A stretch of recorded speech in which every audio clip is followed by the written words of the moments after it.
President Donald Trump has fast-tracked the reclassification of marijuana from a Schedule I drug to Schedule III. Big deal, not just for cannabis users, but also the industries that are built up around it.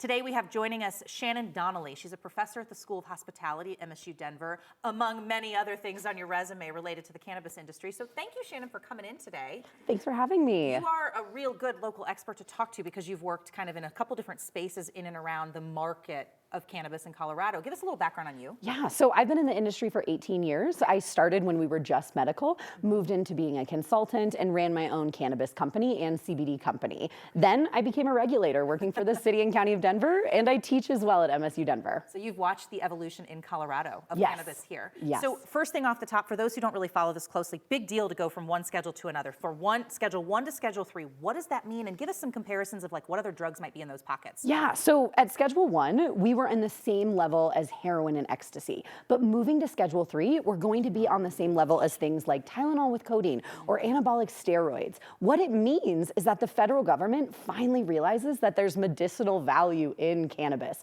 which they never said before. But it also does say that there is a low potential for abuse. And so that's why we're keeping it on the Controlled Substances Act. This is something I feel like, so again, we have like an industry in state by state, but federally, it's not, this is a big deal for like the country's take on cannabis, right? Yes, this is the first time in over 80 years that the federal government says there's medicinal value to cannabis.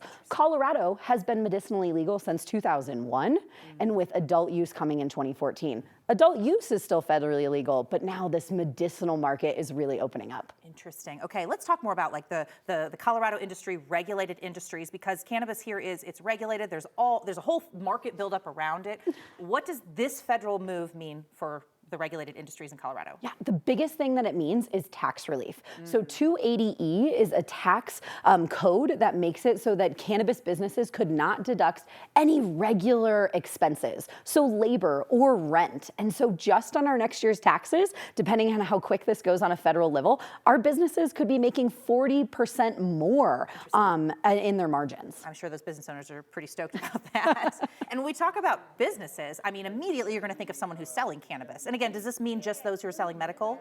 So that is the qualification that we're looking at, is that our adult use market should just still be state by state, but our medical market is going to be able to bloom. And one other thing that we saw that could be great for cannabis businesses is possibly having CBD products available for those over 65 on Medicare.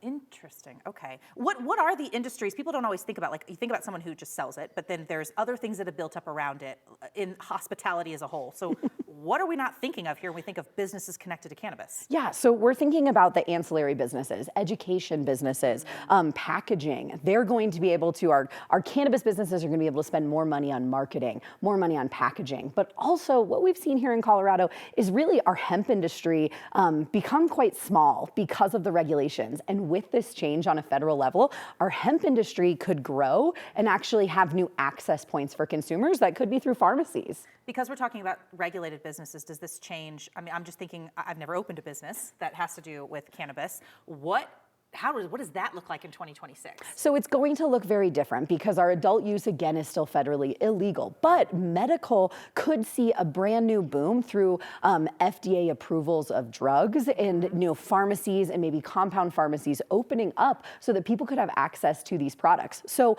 new product businesses could really be popping up, different gummy companies, different lubricants and topicals and things of that nature could now be sold in a brand new way. But would we have to also rewrite how we regulate?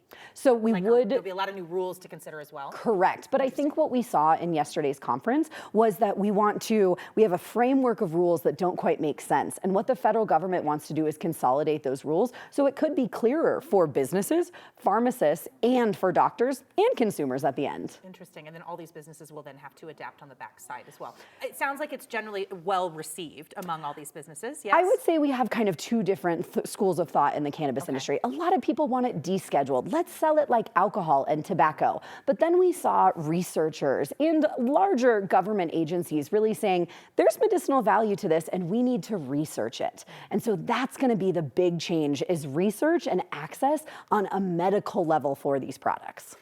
My final question to you before we go is, we were discussing this before this segment even started. 30 years ago, to imagine where we are today seems wild. But Yeah. I mean, and Colorado has been on the forefront of so much of this evolution, yes? Yeah.